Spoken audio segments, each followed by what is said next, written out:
Hello, my name is Sabina Brennan and you are listening to Superbrain, the podcast for everyone with a brain. My guest today is Sinead Moriarty. I have a very clear memory of my first meeting with her. Sinead was sitting on a sofa waiting to go on air as a panellist on a radio show. I was also a panellist on the same show, and she and I struck up a conversation while we were waiting to go on air. Sinead is a beautiful woman, a tall, willowy, stylish blonde. You can't help but notice her. But what really makes her stand out is her friendly and welcoming demeanour. Sinead asked me about myself, and I had just received the exciting news that an editor at Orion was interested in publishing my first book, and I excitedly shared, or probably overshared, the news with her. I can't actually remember whether this was before or after she told me that she has 14 published books under her belt. Anyway, whilst I no longer recall the actual details of our conversation, I do remember that her words to me were wonderfully encouraging, and she was incredibly modest about her own achievements. I met Sinead again a few months ago when both of us were appearing on the same afternoon TV show. We were on separate items this time. I was speaking about brain fog, and in the taxi on the way back to the train, she shared her personal experience with me of living with an autoimmune condition that's associated with brain fog. When I asked Sinead to be a guest on Superbrain, she graciously accepted. This explains why we don't chat about her 14 novels in this episode, but instead we have an in-depth conversation about her diagnosis, about her father's sudden death, about losing herself, and the importance of sharing stories on the road to finding her happy place again. Sinead, thanks so much for coming in to share your journey with us. I want to dive straight in. I hope you don't mind. Something that jumped out at me the minute that I read your introduction to my RA story was when you said how your journey began when your dad dropped dead of a heart attack on holidays in Spain, and that resonated with me so much. My dad dropped dead of a heart attack on his holidays in Galway. Oh, God. I know. So for what it's worth, I understand the additional stressors that brings on top of a death, and I wonder if you wouldn't mind kind of sharing that. Sure. I mean, obviously it was a shock because he was absolutely fine before he went, but it's funny. I mean, at the time I kind of thought, obviously we were absolutely devastated. It was a complete shock, but I kind of went, he's 76, he had a good life. It's not a tragedy. And I suppose I kind of thought I was much finer about it than I was. But it was mad because he'd had a heart attack earlier on during the week, and I'd gone out because Mum was on her own out there. And then he was absolutely fine. And so I said, okay, I'm going to fly home now. So I was in the airport on the Saturday and I got a call saying, how soon can you get to the hospital? And by the time I got back out of the airport and back to the hospital, he was dead. Mm-hmm. So that was kind of a bit of a shock. And then my sister and brother flew in, but in a really bizarre way, because we were stuck there. It was a bank holiday weekend and we couldn't get the body home. We had this kind of amazing sort of 4 days, just us, siblings and Mum, which we were never on our own. We were all married with kids. And it was, in a way, we had this amazing space to grieve and talk and, talk about Dad and funny stories and sad stories. And I remember I was desperate to get home, and I remember a very wise friend of mine saying to me, look, these are precious days you're never going to get back. And when you get back, it's going to be just so full on, with the funeral and everything.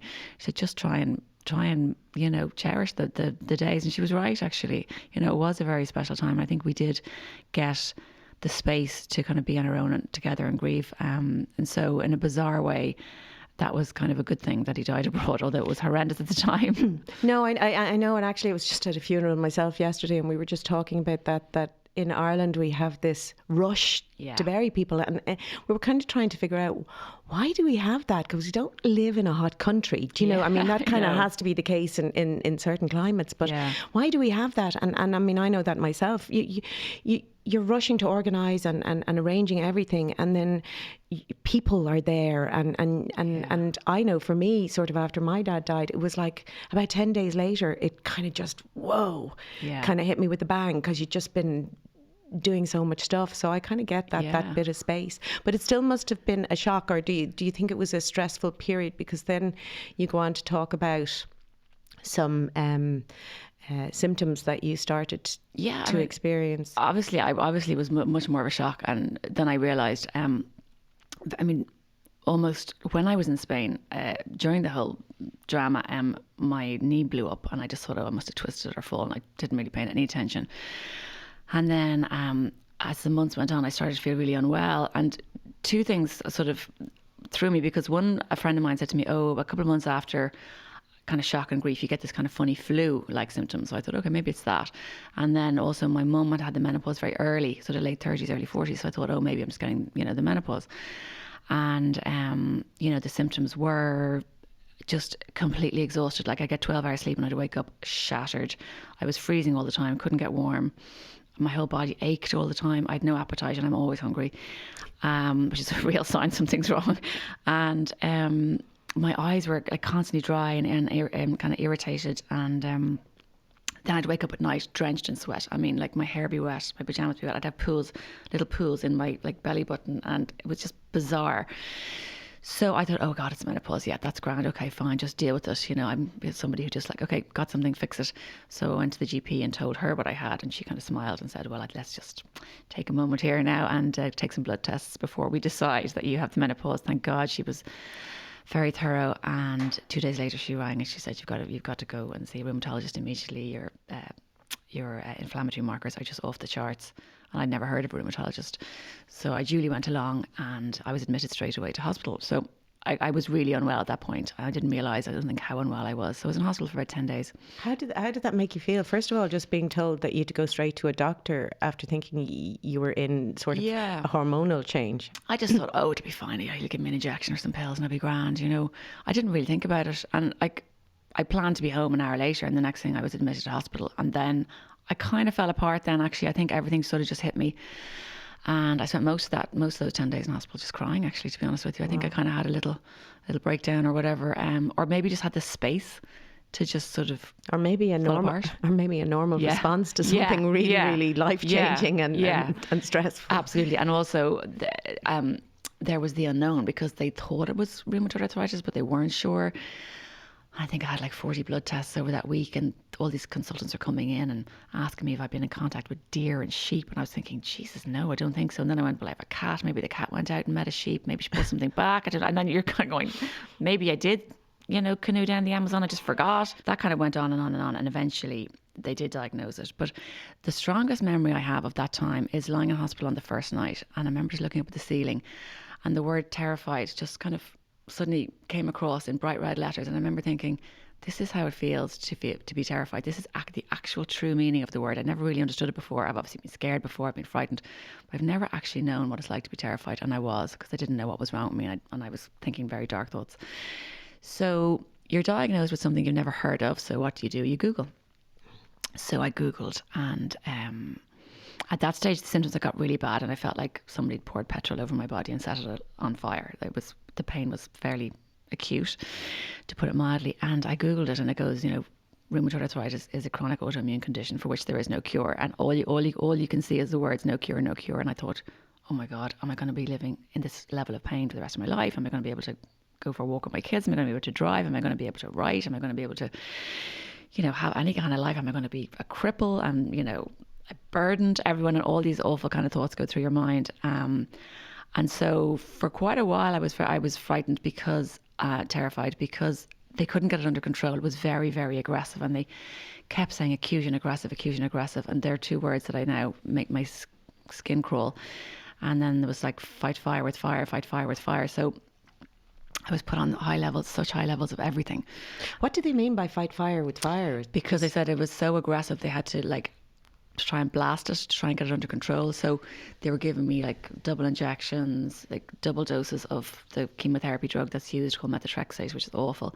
And then I was on really high doses of steroids all the time. And my pharmacist at one point took me aside and said, look, I'm really concerned about the amount of drugs that you're taking. I really think you need to talk to your consultant. And I spent a lot of time standing behind potted plants outside different consultants' offices, just crying, because I was going for second opinions and third opinions, because I think it's very important, to get lots of different angles. And because we couldn't get it under control, I wanted to see if somebody else had another idea. And did anyone say to you, because I know, because I'm trying to imagine myself in that position, did anyone say, or did you dare to ask, what would it mean if they didn't get it under control? Well, I remember one consultant going, well, there's one last thing we can try and then we've reached the end of the road. And I remember thinking, end of the road? Like, what does that mean? I mean, like, what does that actually mean? Now, on all the drugs, I was functioning. I was able to drive. I was able to function, but I was, going nuts in my head because the steroids are just awful. I mean, they are called medical heroin because they are amazing. I mean, they get you from 1 minute you're lying in bed in agony, 4 hours later you're up walking around. I mean, they are incredible, but they also, you can't sleep. You have this weird false sense of energy, and it's like somebody walking around scratching nails on a blackboard constantly beside you 24/7. So you're really irritable, and that really upset me because I was really short-tempered with my kids, and I found that really upsetting. So it's heightened sensitivity to everything. And did it impact on your thinking? Like, were your thought process affected? Is that something that you noticed? Well, it just consumed me. I thought about it all the time. About RA, about and my future, and what is my future, and how can I get it under control? And I spent a lot. I mean, I bought books. I spent hundreds of pounds on books, and I was constantly on looking. They're doing a lot of research into it in Scandinavia, and they're trying to come up with some kind of natural remedies. And I was thinking, God, could I get onto a trial? And it just consumed me. And that kind of went on for nearly 2 years, actually. And then eventually, the consultant that I liked the most, and that's one piece of advice that I would certainly give to people, is you have to like your consultant, because this is going to be a very long-term relationship. So eventually I left the consultant I was with, who was horrible and cold, and I absolutely hated him, and I went to a very nice empathetic person, and he said, there's this kind of cutting edge treatment. We don't do it very often in Ireland, but they inject radiation directly into your joints. So I said, well, is this my only option? He said, yeah. So I went into the nuclear department in Vincent's, and I was terrified. Actually, it wasn't that big a deal. It was just an injection. I mean, the process isn't that dramatic or scary, but they're injecting radiation in to burn the lining of your joint to try and stop it from blowing up all the time. Yeah, and regenerating. So anyway, then you lie still for 48 hours, and so that doesn't move from that spot. And I have to say it worked, and that's been 3 years. And, wow. Obviously the long-term effects may be awful, but I've had 3 great years, and I was able to come off steroids, and I've been able to slowly come off methotrexate, which is the chemo drug that you have to take. And I got my life back. Wow. Yeah. And that's interesting. I mean, this book, I just want to kind of mention the book, because this is a book that was published just this year. Yeah. And it's called My RA Story, and it's personal accounts of living with rheumatoid arthritis. And I asked you, could I have a copy to read it? Because I wanted to kind of educate myself a bit. So that was something that Arthritis Ireland asked me to get involved in, and I just think it's really important. Yeah. And we got so many contributors. Well, I have to say, I kind of wanted to read it for research, before talking to you, and to familiarise myself. But actually, and I know the book is really sort of probably aimed at people who've just had a diagnosis, and to help them through. And basically what it is each chapter is somebody's story, just like your story is the introduction. Yeah. But I have to say, having read it, I don't have rheumatoid arthritis, but I actually found it a really fascinating read, because it's very personal stories, and people are very, very honest. Yeah. And what jumped out at me as well is sort of a number of themes, in a way, emerged, common themes through people's stories. That I do a lot of work across various conditions that impact on the brain, and actually I was speaking at an event in Bucharest at one point to people with multiple sclerosis, and I stay around afterwards. I learn so much from these events. I go and I talk about brain health, but I learn as much from the people there, and these were very young people, and one of the people that I met there, she'd only been diagnosed with multiple sclerosis in January. It's a huge diagnosis, and she said something similar to what a lot of people have said in this, that and what you just said there now, because she was talking to me, and she said she found my talk good because it was talking about doing other things in your life, and and she said, since January, she said, I haven't thought about anything else except multiple sclerosis, nothing else. And I was saying to her, I said, okay, as a step forward, how about you make Tuesdays for multiple sclerosis and the other days for other things? And she said, well, you know what, it sounds light, but it just might be a way to kind of compartmentalize it. And actually throughout that, you said that you know, just now that RA consumed you. And this theme that comes out on everybody's journey is this sense of losing themselves. Yeah.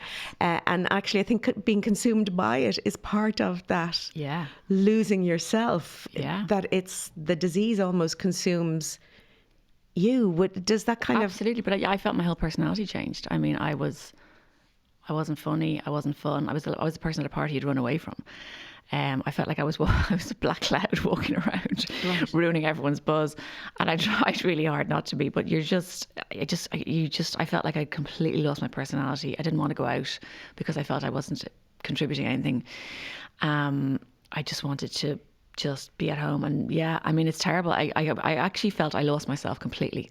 And it is such a relief to have found myself again. You know, it really is. And that was a journey. And I mean, I went for counselling. I eventually said, I need to talk to somebody. I just have got to deal with this. I've got to find a way back to myself and to joy. You know, I felt like I was flatlining. I wasn't particularly joyful.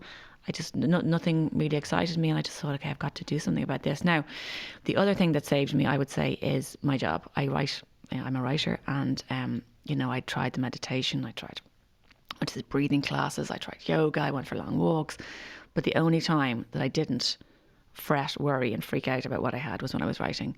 And I wrote a book called The Good Mother at kind of during the year that things were really bad, and I really feel that I owe that book so much because I got so much out. I'm very proud of that book, actually. I think it's probably the best book I've written. And it's really interesting. You don't realise when you're writing what you're putting in. And when I was interviewed afterwards, one of the journalists said, you know, God, it's about a little girl who has cancer. And she said, God, you know, the hospital scenes are really raw. They really come to life. And I kind of thought, God, you know, it's obviously because I was putting my own experience into it.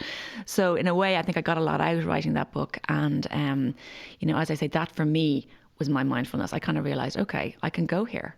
This is my happy place. I can go here and disappear into my book. And those characters were like a warm blanket around me. And so I feel very fortunate that I had that. And, you know, obviously, as you say, you have to find a way to distract yourself and to just give your mind a break. You know, in a way, what you're describing there, it sounds like you were kind of stuck on a loop where it was just the RA. But then actually what's really interesting as well, you talk about mindfulness and I actually talk about it in my talks. I can't do the mindfulness thing myself. I can't do the meditation thing. But it doesn't have to be that.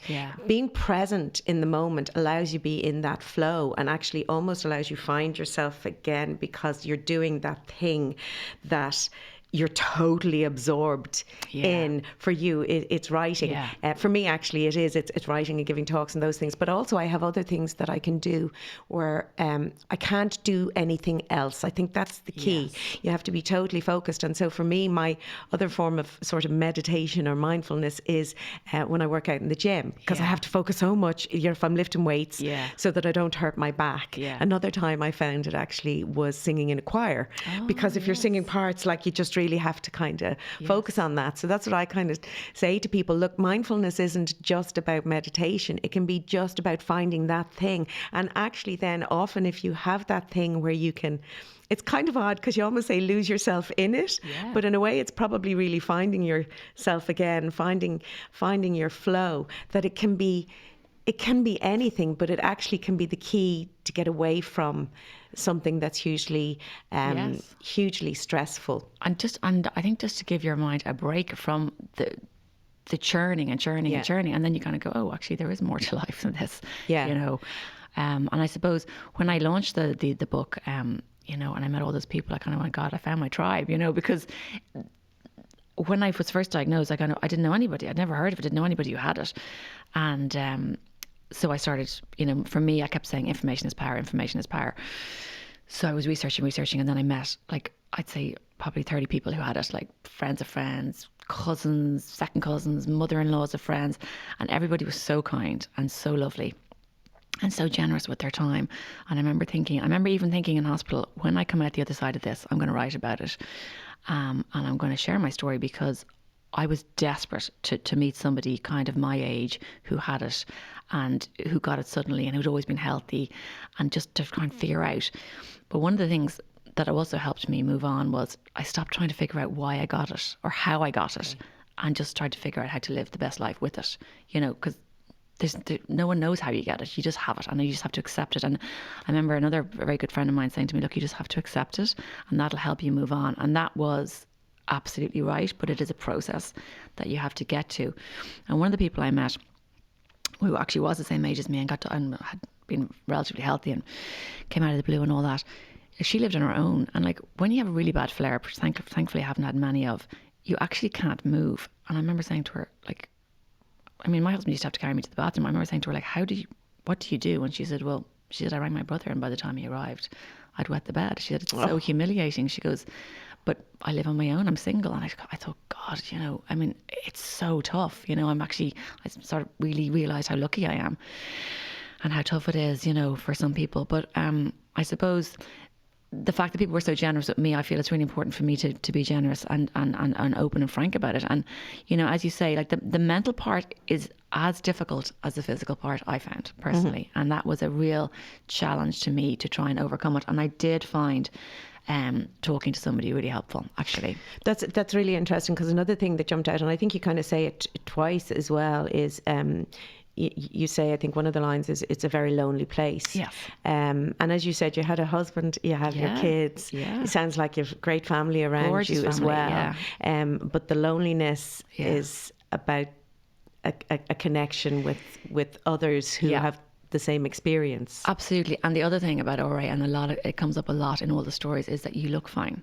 Yes. There's no, most of the time you're functioning and you're fine, but you could be in a lot of pain, but you kind of look okay.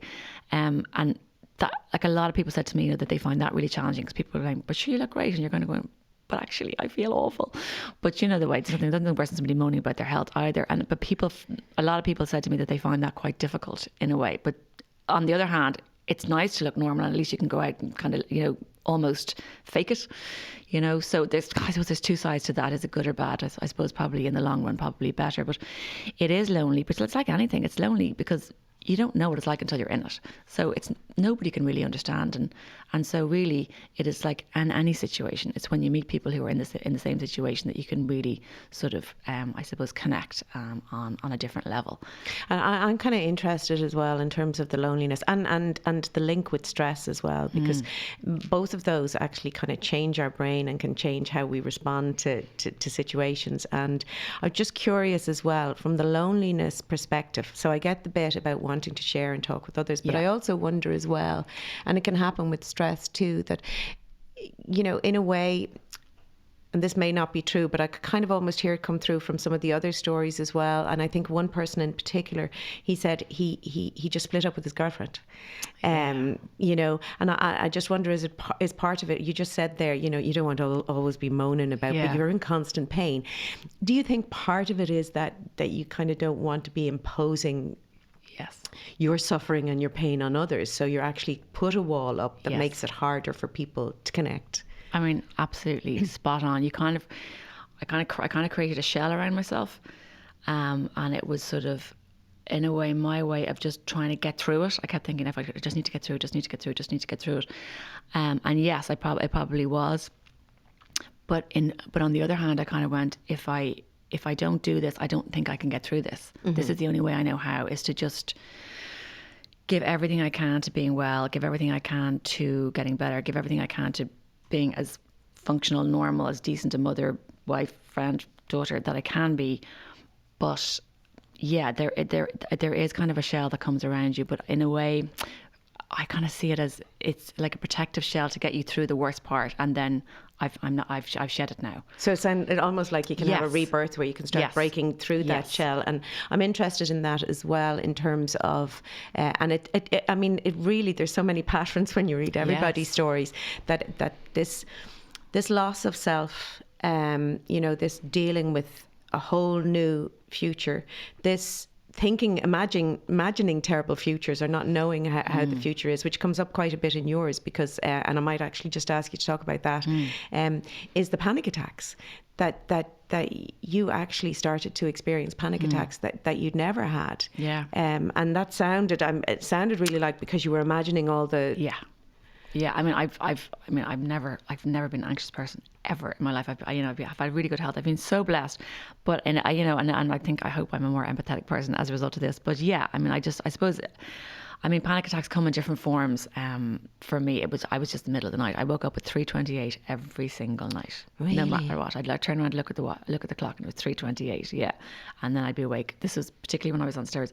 I'd be awake for a couple of hours, and I would just freak out because, I remember the counsellor I went to see, a therapist, she said, what's your worst fear? And I just went, well, being bedridden and in pain and a burden. Like, my biggest thing was to be a burden, and then that my husband would be stuck with me and my kids have to look after me, and that I just wanted, I literally just wanted not be a burden to anybody, and that was my biggest fear. Yeah. Right. Yeah. Right. And so then you had to focus on, no, I have to find a way not to be a burden. Yeah, and I think, I think we're just very much, got a problem, fix it, and I'm a fixer. That's just my personality, and I couldn't fix this, and I was going, okay, no, I have to be able to fix this.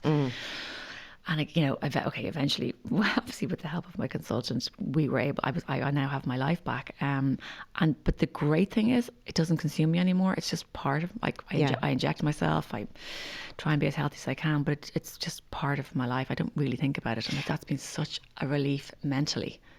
Do you think there's was that a sort of a gradual thing? Because I do think, in a way, there has to be a period of grief. And actually, even if you just think about it from your brain perspective, it has to adapt. Yeah. I mean, pain in itself is a stressor.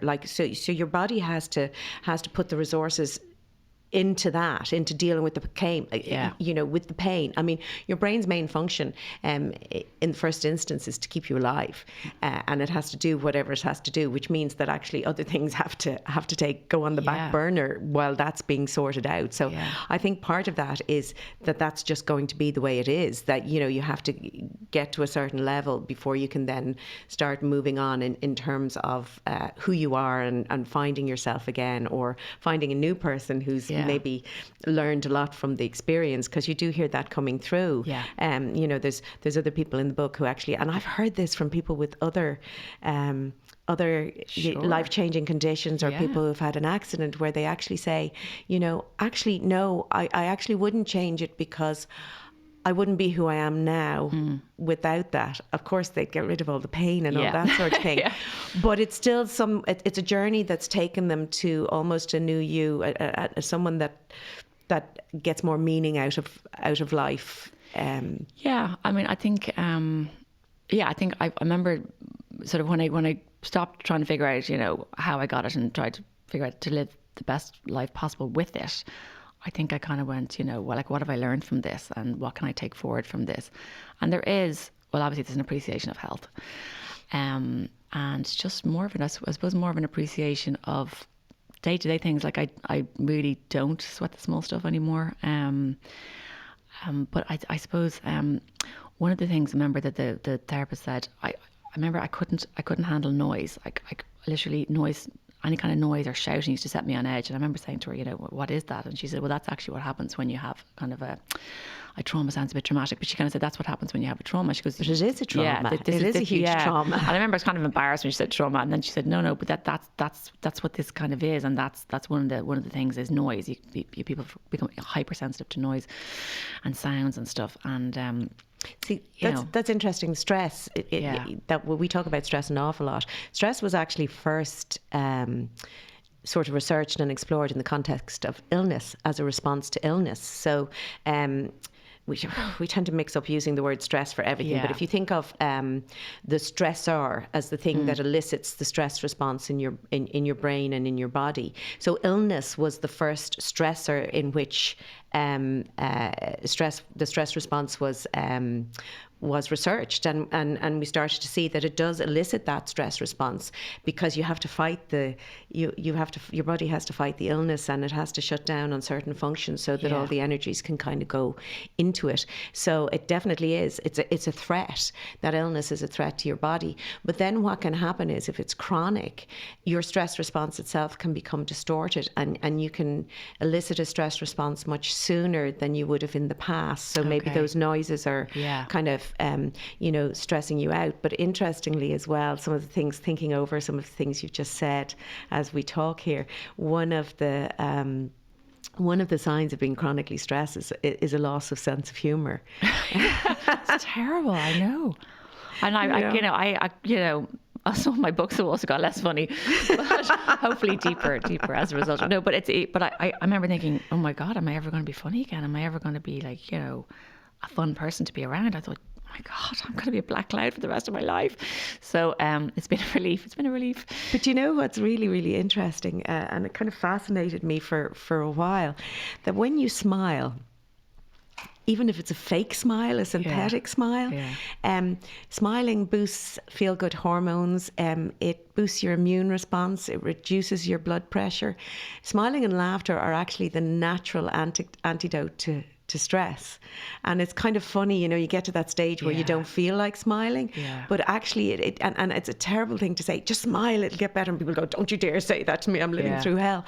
But actually it used to bother me, how is the brain, that's the most complex structure in the known universe, how is it fooled by a fake smile? And then actually it dawned on me one day, I kind of went, it's because it's so brilliant. It's actually given us a mechanism to boost the release of neurotransmitters and hormones that can actually help us cope better with stress or with illness and with those things. It's just we've started to see smiling as a reactive thing, that we smile, in response to something else. So I just say, look, keep smiling, because, it's kind of contagious though. Even if you're not living with something, if you smile at someone, they can't help but smile back. So you might be spreading health benefits to someone else. But it sounds so facetious, and it sounds like a terrible thing to say to people who are living through, traumatic incidences. But it actually can really help if you see it as a sort of a natural way to induce hormones, etc., and physiological responses that can help. And that does seem to come back. That's that kind of the good side of it, with these stories for a lot of people, eventually kind of coming out the other side, which I really think will be very helpful for people, not just people with RA, but people dealing with any sort of stresses in life. That's actually why I would say, for people, it's actually really well worth a read. You can dip in and out of chapters. And am I right to say that any costs of the book go to Arthritis Foundation? So there you go, you're kind of making a donation to charity, but also I think from reading the book you kind of can get some really kind of good tips from people's stories. The other thing that I wanted to talk about as well, that kind of came up a bit as well, was a lot of people talk about feeling that they were no longer in control. Is that something that you experienced? Yeah, and that's a huge thing. I think, I think we are all so used to being in control, being out of control. We're also used to being in control. I think being out of control is very difficult. I think, again, like I was saying, something's wrong, fix it, and then suddenly you can't fix it. You've got no control. And I remember one of my sister had a friend who was a rheumatologist. He doesn't work in Dublin, but he very kindly took a call from me, and he said, look, trust your consultant. He's an expert. He's very good. He knew him. He said he's excellent. He's an expert in his field. You just have to trust him. Because I kept asking questions and Googling, and I started driving the poor fellow mad. But he said, you have to trust him. And I kind of thought, God, he's right. I just have to let go, because I can't control this. I am not an expert in this, clearly. And I just have to trust him. And that was another little step that was kind of important to take, because, I was living as healthy a life as I could possibly do. And then I just had to, trust that the drugs and the recommendations that he was making for the treatment would work. And in fairness, I'm touching wood here, for the moment it has. So. Yeah, and the interesting thing is around control, feelings of loss of control are really, part of generalized anxiety. You know, it's what if this, what if that, and I've no control over this. And actually it feeds into itself. And I could see that from your dialogue, the way you wrote about the panic, you know, that it builds and builds and builds. And the fact of the matter is, really, if you can control something, do something about it, take action. If you can't, that's actually where the key is. You actually have to accept, and that's not giving in. That's actually moving on. And I think that's what seems to be key. I mean, you know, in terms of you, that acceptance is like a key point to get to, but I think it does take a while to get there. And then the second thing to me that seems to have been hugely it like played a huge part in your journey to where you are now is speaking with other people. I think it's really important to talk to other people, because as I say, like, it is lonely and isolating. There isn't, you know, the internet is it's a kind of good and bad thing. I mean, it's good for certain information, but also you're hearing the worst case scenarios a lot of the time. And I just think talking to people also kind of makes you realize, God, maybe, you know, they've had a really tough time, and, you know, maybe I'm not so bad. And, you know, I just people who just understand. And I think, you know, you can keep so much in, but sometimes you just really need to talk about it. And I just think it's really helpful to talk with people who just totally get it. And do you think it's that as well, part that if you're talking to somebody else who has it, you're not burdening them. You're not asking them to do anything. It's not changing your relationship with your husband. It's not, because I know myself, I hate to be sick. I just hate it. And I hate sympathy. I like empathy, you know, someone to understand, but like, please stop fussing over me. And I just want to get up and get out and do whatever I want to do. And I think that's part, from what I'm hearing from you, that the part of the reason why you didn't want to keep talking about your, you know, your pain and what you were experiencing. But there's none of that if you're talking to someone else. It's just comparing notes almost. That's actually so true. And that's so true. Yeah, absolutely. Because you're just, you're sharing your experience. Exactly. Yeah. It's so true. And I mean, 100%, because, you know, it isn't that interesting listening to somebody talking about something that you don't really understand. And there's only so much people, you know, can listen. So I do think it is really helpful to talk to other people in a similar situation. And as you say, what you said there is so true. But without obsessing about it either, because I do think that can be, you know, I've kind of come across that too, where people then actually almost make their disease their life. So it's like they don't move on. Have you kind of come across that? That was something I was terrified of. I remember thinking, I have to manage this. I have to try and control my mind to stop obsessing about it, because I have a great life and I need to get back to that life. That was very important. And I do think, because I think that can be, you know, if your brain will keep focusing on what, and it becomes bigger and bigger and bigger. So that is kind of something to bear in mind.